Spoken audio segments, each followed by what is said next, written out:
Hello, dear listeners. Welcome to Civilized Pills.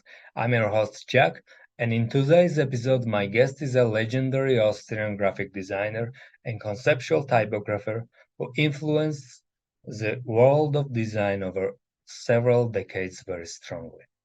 He perhaps best known for album covers, posters, and his uniquely packaged and designed books. He has designed album covers for Lou Reed, the Rolling Stones, Talking Heads, Aerosmith, David Byrne, Jay-Z, and so many. He has 2 Grammy Awards, but what I just said is a drop in the bucket. Because he's working in graphic design and his unique thinking transcends his profession and resonates with contemporary social challenges, which are very more diverse, wide, and captivating.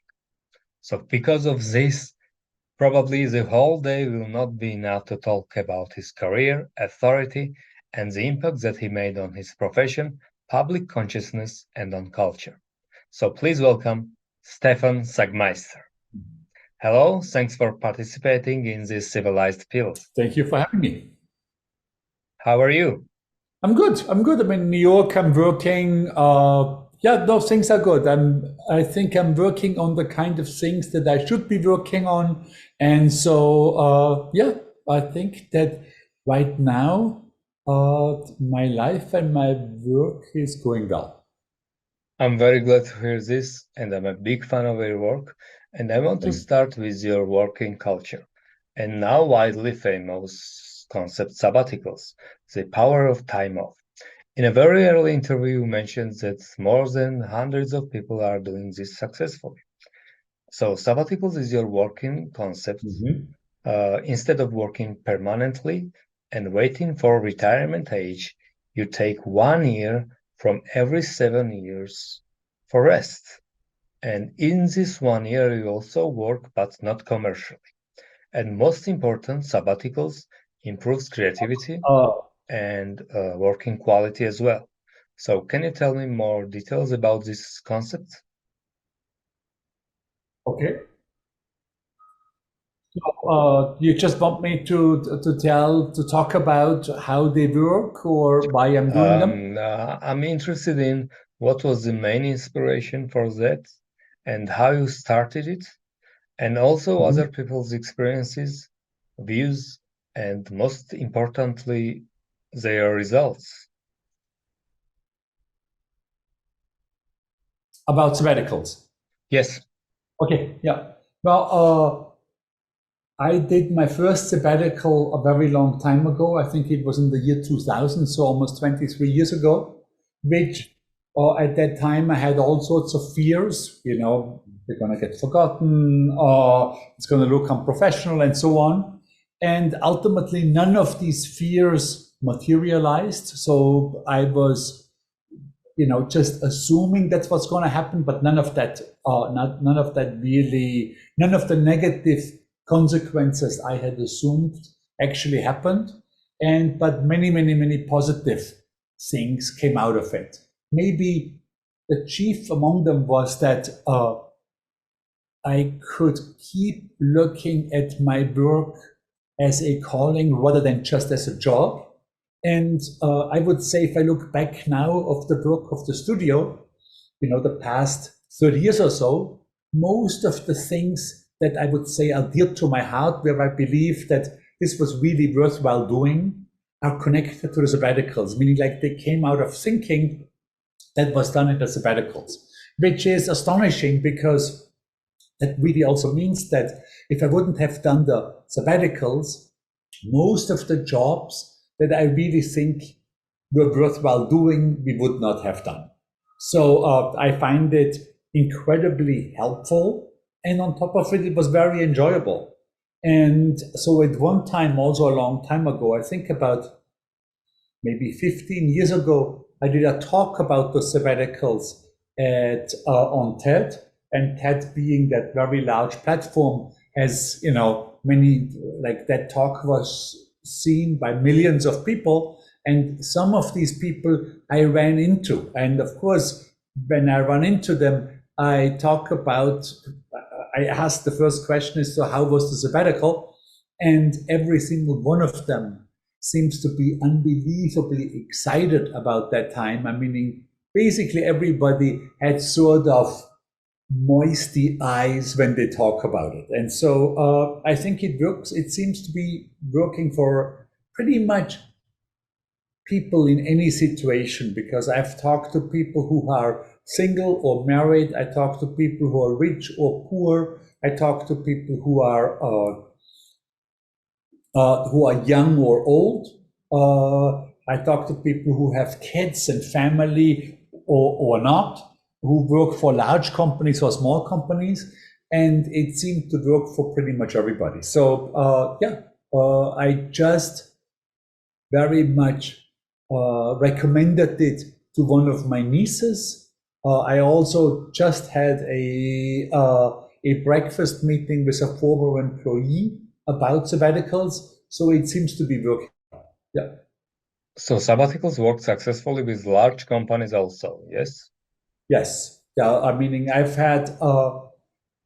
and it seems to be working in all sorts of ways, meaning some people that I've talked to basically took a year off from that large company, basically were on unpaid leave.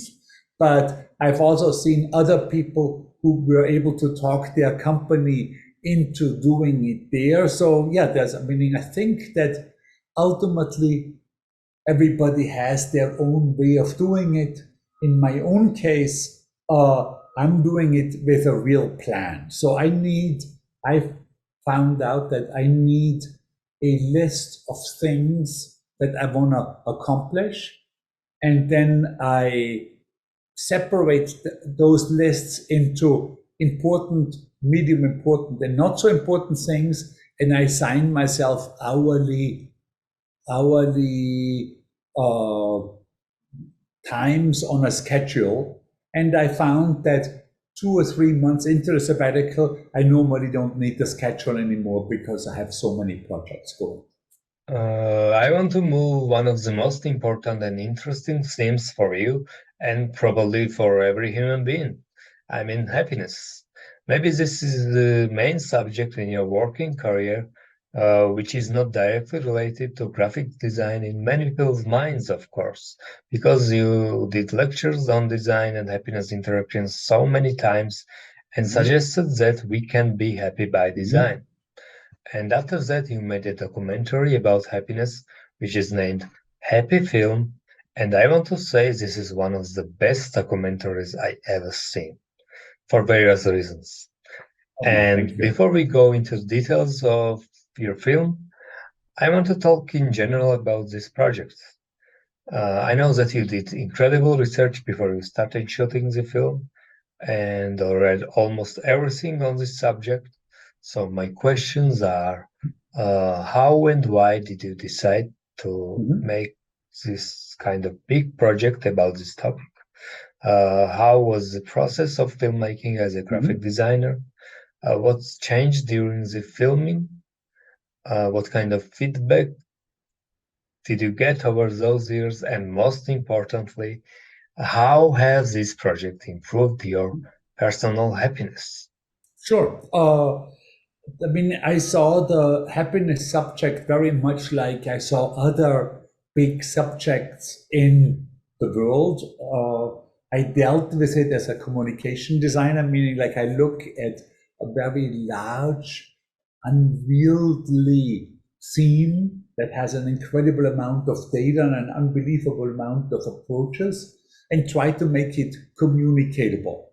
And in the world or in the theme of happiness, we did that twice, once as a film and once as an exhibition. And the film, I think, because of the medium of film, became very much about me, was very centered on me, because I think that if you have a 90-minute film, it needs sort of a personality at its center. With the exhibition, we could be a little bit wider. It didn't have to be that concentrated on me, even though I was also very much featured in the exhibition. The reason that it was me was basically because originally when I wanted to make a film about general happiness, that turned out to be in between very difficult and impossible, mostly because I'm not really an expert on happiness. I haven't studied positive psychology, so it was very difficult to make general statements. So by reducing it down on my own happiness, I became an expert, because there I really am the world's best expert on my own happiness, which then became quite centered on myself. The I found doing the exhibition much easier than doing the film, simply because I think that as a communication designer, we are closer to the world of exhibitions than we are specifically to long-form film. I mean, we had done little clips of moving images, of course, before, but that's very, very different from the setup and concept from making a movie that is supposed to keep the interest of an audience member for 90 minutes. So the film turned out to be extremely difficult to make. We worked 8 years on it before it was done. The exhibition was much easier. That was like, I think a year and a half or two. And luckily we did make the exhibition, because the exhibition generated so much incredibly positive feedback that it kind of supported at least my state of mind in keeping on finishing the film, because the film had throughout its making many problems. In general, I'm now glad I did both, and I would say that my current idea about the vast theme of happiness is basically the one that the film is concluding with, even though I probably would underline it now more, which is, the statement that I can somehow try to lift everything that all my relationships, the faraway ones and the very near ones, so people like family or lovers or friends, but also, more regular acquaintances, I can somehow try to lift all of them up onto a level where here and there happinesses can come out from in between. And I can try to do the same at work and try to do the same with something that's larger than me. And I think I've quite successfully, for myself, was able to lift things in those three areas, and I'm doing fine. Yeah, I'm as soon as the film premiered here in New York, I stopped making all of those lists that I kept quite extensively throughout the filming. So I don't have any exact numbers on how my well-being now compares to, let's say, how it was during the filming of the film, but my own gut feeling is that it is improved. Great. My next question is honesty and courage. Honesty always requires a great courage, and your attitude towards honesty is always reflected in your work. Once you said beautifully, everybody who is honest is interesting. Yes? That's actually a quote that's not really mine, but it was said to me personally by a guy, very old, in the meantime, sadly not with us anymore, a British guy called Quentin Crisp, and he came and talked to my students. And that's basically was one of the many things that was part of his talk.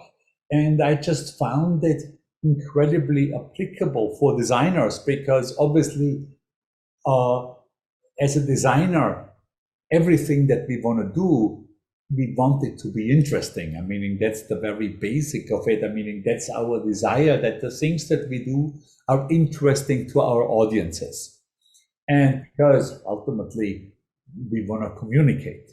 And so the sentence that Quentin said that everybody who is honest is interesting just seemed sort of a big aha effect for me because because I thought, okay, in this case, all I have to do is to make sure that the things are honest, because that will really improve the level of interest for an audience. And I think that that turned out very much to be true. I asked the previous question because probably Happy Film is the most honest documentary I ever seen.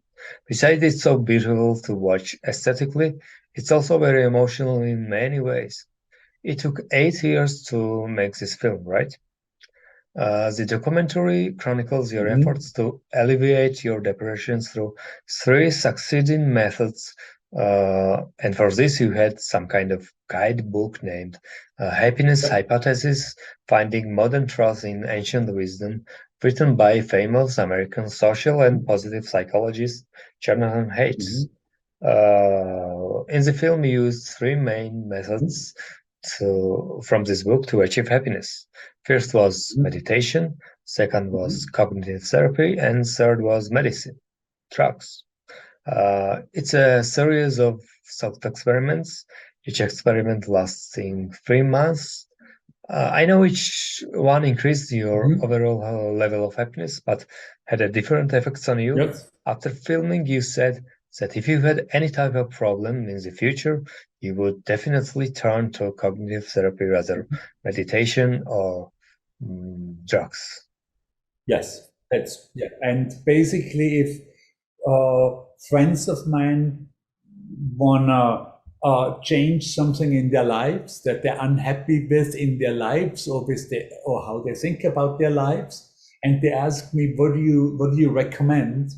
What should I do? I would recommend cognitive therapy before meditation or before drugs. I want to talk about antidepressant drugs, about SSRIs. I used them for many years. I stopped taking this about 2.5 years ago, but now I'm again on SSRI. Most of my friends and people I know are or have been on this medicine for some time. I'm interested in how your experience was after the film. You just stopped taking this drug immediately when the film was over, or did you continue to take them for a while? And if so, what effect did it have on you? And of course, I'm interested in how people's feedback was who are or were on this kind of drug. Well, I stopped when that section in the film was over, but I did try again many years after, and then it didn't have any effect on me. It seemed to have an effect in the film, but it was different. It was very difficult to separate because I had also fallen in love at the same time. So it was different to separate the drugs from the falling in love part. When I took it again 3 years later without falling in love, it had no effect. And also, basically, I did a lot of talks. I put a talk together that ultimately the payments that I got for the talks were used to finance the film. So I must have done probably altogether maybe 150, 180 talks. And of course, these talks always have a question and answer period, and I tend to hang around afterwards a little bit. So many people, dozens and dozens of people after the talk, because I talked in the talk about SSRI, about these kind of drugs. They're, for those of you who don't know, they're kind of in that world of Prozac being the best known of them. And so after the talks, many people came up to me and said that they are on one of these drugs. And of course, I asked, how is it going? And I've heard absolutely every possible answer, like from it worked fantastic to it didn't work at all, from it worked in the beginning but not now, it worked not in the beginning but now. Basically every possible answer that you can answer this question with, I've heard. So it seems to be have very, very different effect on different people. And in my case, even different effects in different times. So it seems like in my case, I probably, well, I know I'm not recommending it to people myself. I mean, obviously, I'm not a doctor, so how could I recommend it? But also from the experience that I've had and that other people that I talk to had, I'm not recommending it. And I have nothing against drugs. I'm like, I take drugs when a doctor prescribes it to me quite easily. And I have no problem with, if your serotonin levels are too low, take a drug against it in the same way that you would take a drug if your heart pressure is too low. Yes, but of course, you know that those kind of drugs are not even necessary for most people. But unfortunately, most psychiatrists prescribe these types of drugs to the patients at the first consultation, like candy. Even people who don't need Sure. this type of medication. And I think it's Yeah. a really big issue globally in the mental health field. I would like to move on to the next topic, in which I think you are a true expert. I mean, beauty. I want to talk about your wonderful concept of beauty. For those who don't know, you had a fascinating exhibition project named Beauty with Jessica Walsh exactly on this subject. You constantly give you great advice and recommendations to your colleagues. But I think your main advice to graphic designers Mhm. is always following. I quote, take beauty seriously. And also about how important it is in design that beauty and functionality should be on Mhm. the same Mhm. level. Exactly. Yes. Can you talk about this? Sure. How views have changed in different times about beauty in design field and in designers' minds, and how hard it is to achieve this result in the 21st century. I remember your great example about chair, designing the chair. Of course, everyone can design old-fashioned chairs, but what would be a 21st century chair look like, which would be functional and Mhm. beautiful as well? Well, I think that we had a time in the 20th century, probably, I would say from the 1950s to the 1990s, or maybe all the way up to the year 2000, that were kind of characterized by functionalism, where people basically said all it needs to do is function, misunderstanding that old modernist quote, uh, uh, form follows function, that sort of like was misunderstood as this idea that if it functions, it's good, or if it functions, it's beautiful. And this simply is not true. I mean, if you would think about it, uh, there is there are chairs out there that are perfectly fine to sit on, but they're really ugly. And even though you can sit on them nicely, it's still a very, very ugly chair. And that is true for almost every category.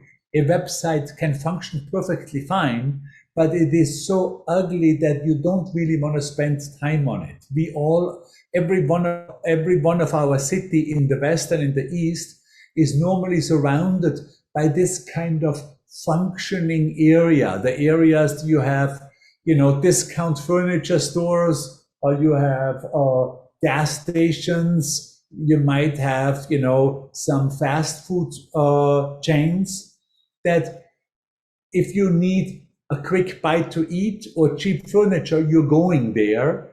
But most of us don't really want to spend serious time there. You go there and you leave it immediately as fast as you can. You will never find, and you can see it, you never see holiday hotels in this neighborhood because nobody really wants to spend any time there because they are purely functional. And what we discovered in the studio is that things that are designed to function only normally don't function as well as they could, and many don't function at all, ironically. If you look at the 1960s and 70s housing blocks that needed to be torn down, dynamited 20 years later because nobody wanted to live in them, high crime rates and so on, they were built under functionalism, but they were not functioning for human habitation. Nobody wanted to live in them. And that is true for every single direction of design. This is true for transportation design. This is true for graphics. This is true for architecture. And if you look at in architecture specifically, for in that time, let's say from the 50s to the 2000s, beauty was a forbidden term. Like, you couldn't talk about it in architecture school. It wasn't so, when I went to art school, you didn't really talk about aesthetics or beauty. It was seen as something either cheap or commercial or only surface related, and was kind of verboten. And this, of course, was unbelievably silly, because beauty is at the extreme heart of what it means to be human. It's not surface related. It very, very much influences how we feel, and it influences even the way how we behave. And so we thought it was an important subject and made an exhibition about it that traveled to many museums. And we also designed the book about it. And I think that this was a worthwhile project. We did also a piece on it in the Austrian pavilion of the Venice Architecture Biennale. And the curator of that Biennale kept sending me things that she felt were influenced by our exhibition. And you see that there were then architecture biennales under the theme of beauty. There were, it shows up in many, many also avant-garde spaces, and kind of exposes the people who still insist on functionality only as sort of, you know, conservative, stuck in the past sort of people. And yeah, it's, I think it's, yes, yeah, I think that you have a certain kind of older designer, many of them my age or older, who fell in love so much in function that they have a very hard time letting go. And I think the reason that they fell in love with function is because it's so easy to do. Like, to create something that just needs to work and not much more is just extremely easy. And I still sometimes, you know, see a speaker at a conference who sort of says, oh no, I'm not about, you know, I'm not about making things pretty, like I'm a problem solver.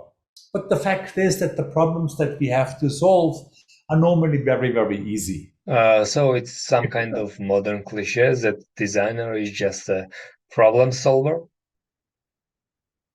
Yeah. And, you know, let's say if you have to design, and you mentioned that as an example, if you have to design a chair and all you need to do is make that chair reasonably comfortable, it's an unbelievably easy job, because we know the ideal sitting height for the average person. We know the ideal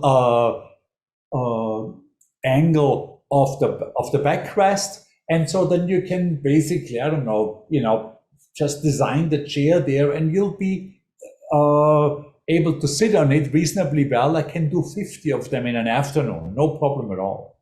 If that chair, though, has to be part of, has to be beautiful, and it has to have a right to exist in the 21st century, it becomes an unbelievably difficult job, because then you're basically designing that chair against 5,000 years of the history of the chair. And that's an incredibly difficult thing, to create one that's better than the thousands and thousands and thousands of designs that already exist.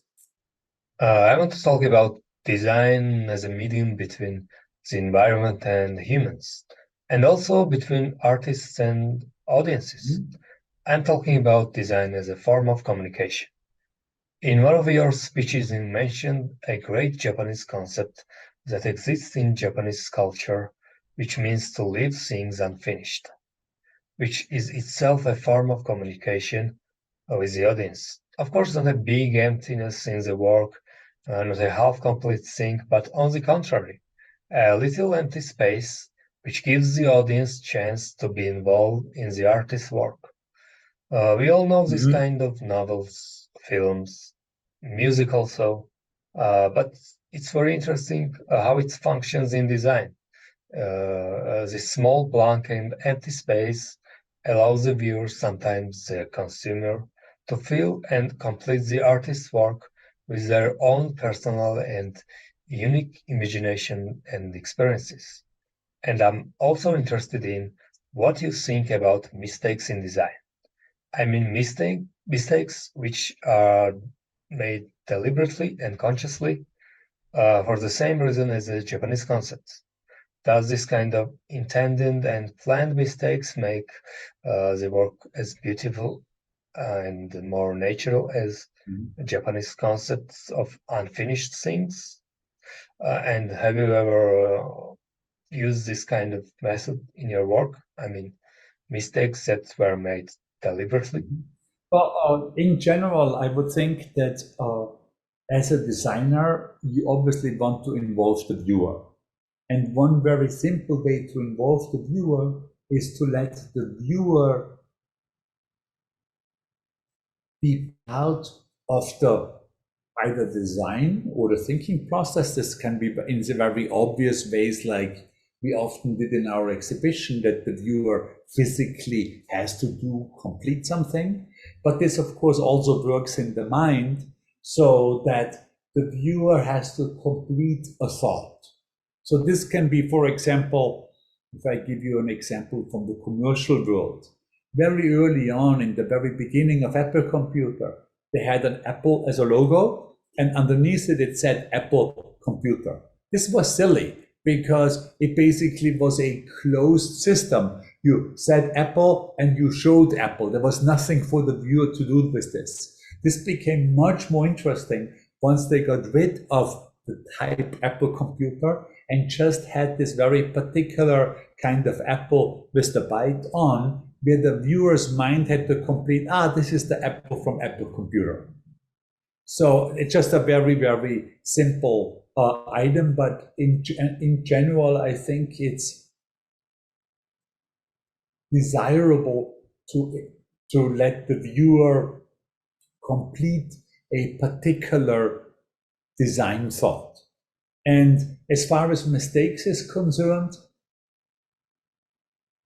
I'm not sure. I think that we here and there use that, and I think that that's where you're referring to. There is a system in Japan where they make a deliberate mistake to keep it more open, so that the piece doesn't look perfect and done. And I think it's that strategy is used in a very similar way as the one that I had just mentioned.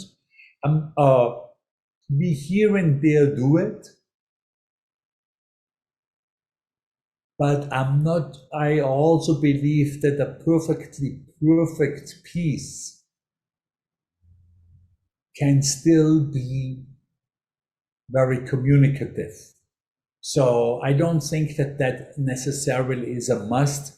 I find that more of an interesting strategy.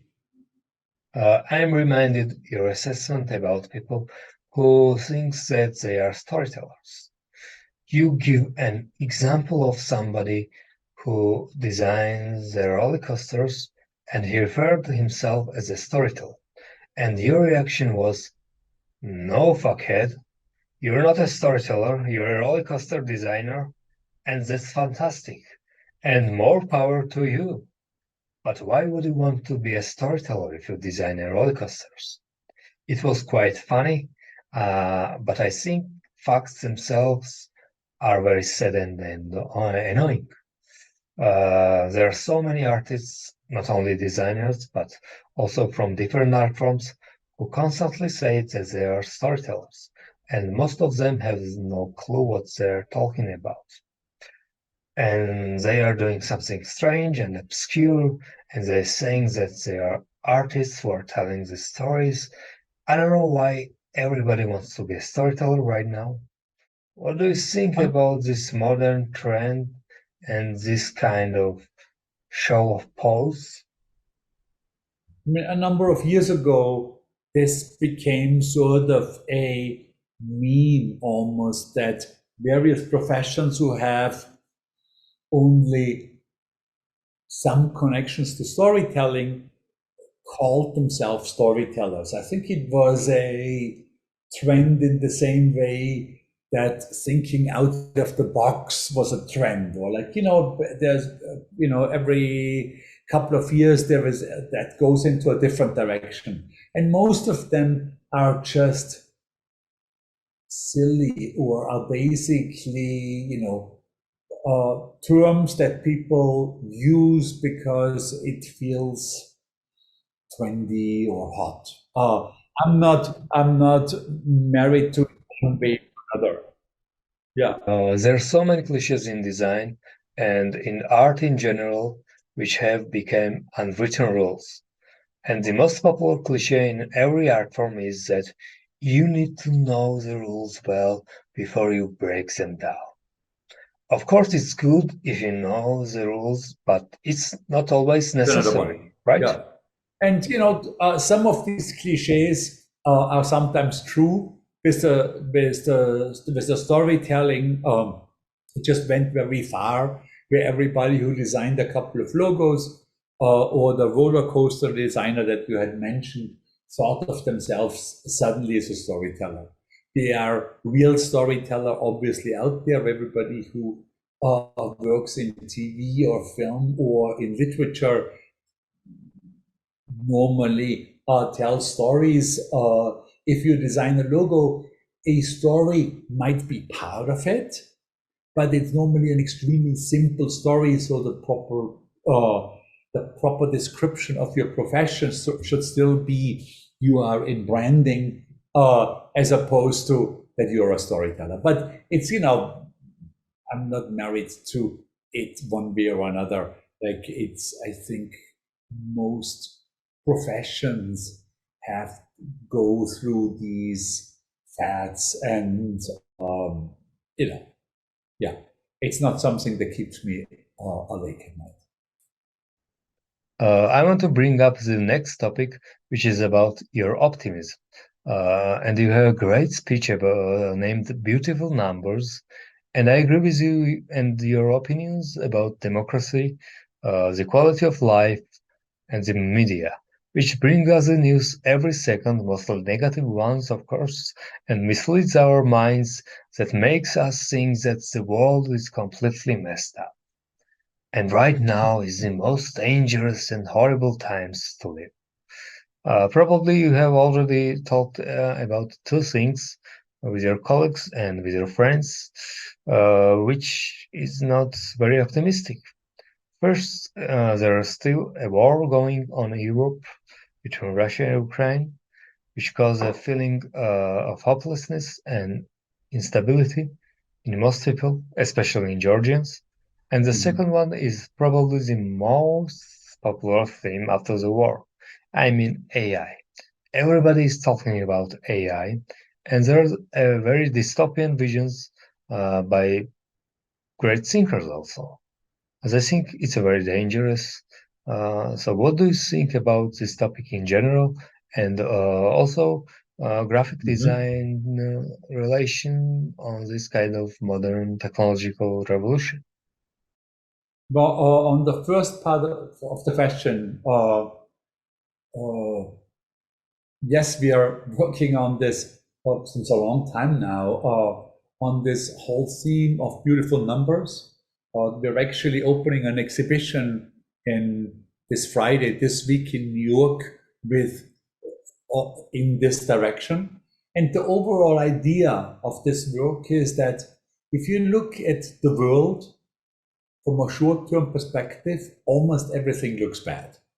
And very clearly, if you look at it, right now in Europe with the war going on, with the energy problem, absolutely everything looks bad. If you look at the same area, exactly the same world from a long-term perspective, most things look completely different. They look very, very good. And, it's, I know that if you have, I would say, if you have bombs falling on you, you might not give a shit that if you look at the world from a 200, 300 year point of view, it turns out that there are many fewer wars now than there used to be in the past. You probably don't care. In general, I still find it helpful to look at the world from a long-term perspective, because it actually turns out that we have achieved already quite a lot, and that it is actually better in most cases to be alive now than it is to be alive 200 years ago than it is to be alive 400 years ago. Meaning, I can tell you that in Europe 200 years ago, 90% of all Europeans lived in extreme poverty. 90%. So this clearly has completely changed. Even in the poorest country in Europe right now, there is not 90% of extreme poverty. And extreme poverty is a declination of the United Nations. I think it's if you have to live under $1 a day. So, and the same is true for health. The same is true for longevity. The same is true for literacy and many, many, many other areas that are important to us as humans. When it comes to AI, I've always been a terrible forecaster, and my guess would be that there will be many problems with it that we can't even foresee already. That my guess is that in the next decade or so, we will have many, many problems that come out of AI, and that we will have to take care of, that we have to legislate, that we have to discover, oh, this is actually terrible. Let's do something that this terribleness is mitigated. I think that is the case for almost any new technology that we discover. Ultimately, because I've been looking at the world from a long-term perspective, I think we as humans are surprisingly flexible. And I now believe we are much more flexible than I used to think when I was 20 years old. And that we will be able to overcome these bad side effects to ultimately use AI in a overall more positive than negative manner. Just as we've done it with other tools. With the event of a hammer, which now we've had for thousands and thousands of years, it turned out that overall we used that hammer more often to build a house than we used it to bash the head in of a fellow citizen. And I think it will be similar with AI. I understood what you just said, but I'm interested in how you think this technological environment will affect creativity, because it's changed so many things already. Meaning the environments as far as the environment of the world is concerned, or as far as the environment of where I'm working, like let's say my studio is concerned? Okay, I'll ask again. I'm questioning about on modern technological developments, which will be much more powerful, and maybe it will take 2 or 3 years to change the way we live right now, and most importantly, how we think. Many graphic designers were also so worried about this technology, but I'm interested in general how it affects on other professions. There are also some optimistic views about this subject by computer scientists, and they say that the worry on this topic is too much. But mostly there are very dangerous predictions. AI will start thinking on his own and make decisions on his own, and it will be the end of humanity, and etc. So, how do you think AI can change our thinking process? And if it does, how will this kind of environment affect the artistic creative process in graphic design and in other fields also? I don't know. I don't know. Uh, it's I'm for sure not an AI expert. I've played around like everybody else with the various, with DALL-E and Midjourney and ChatGPT 4. So I've played around with it. I'm amazed at how good they are. I've not seen these programs coming up with ideas, meaning they have access to vast information, and we mix that information in an absolutely astonishing ways. The results of something that new and that complex, I couldn't even start to estimate.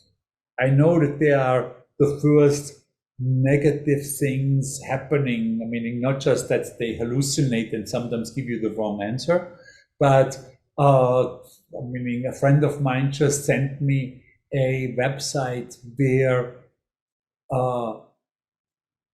they offer, where the website offers access to various designer styles, among others also me. So they basically claim that you can just, buy their program and the thing will make a quote unquote Stefan Sagmeister for you.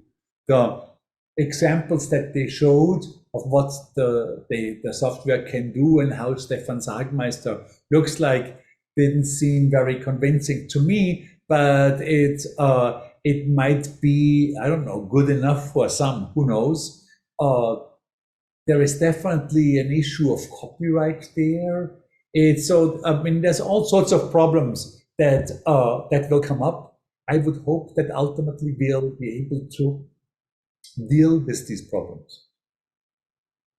And meaning the possibility that pretty much everybody can write a proper essay now with a prompt, to me right now sounds more like, the idea from 10 years ago that everybody can now take a proper picture that used to be the realm of professional photographers. Now pretty much everybody can take a good looking, detailed, sharp image.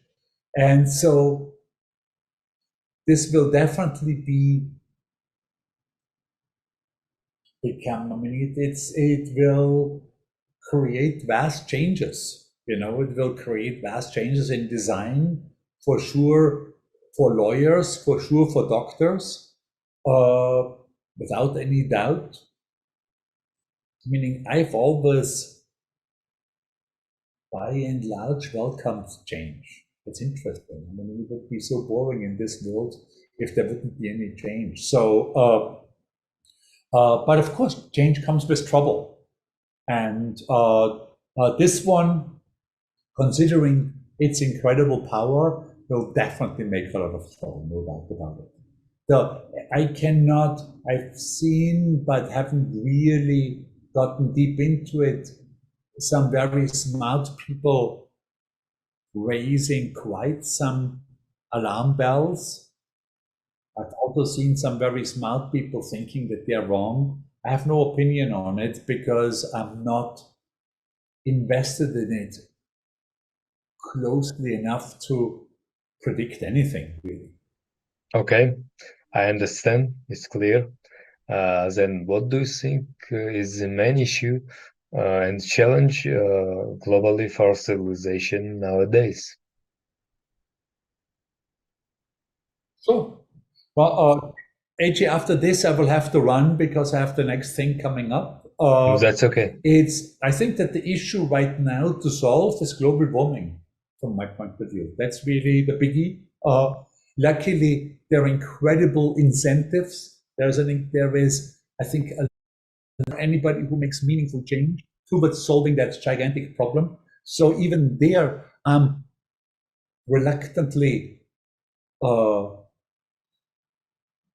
optimistic that we will be able to solve it, but it's a gigantic problem. It's a very, very difficult one.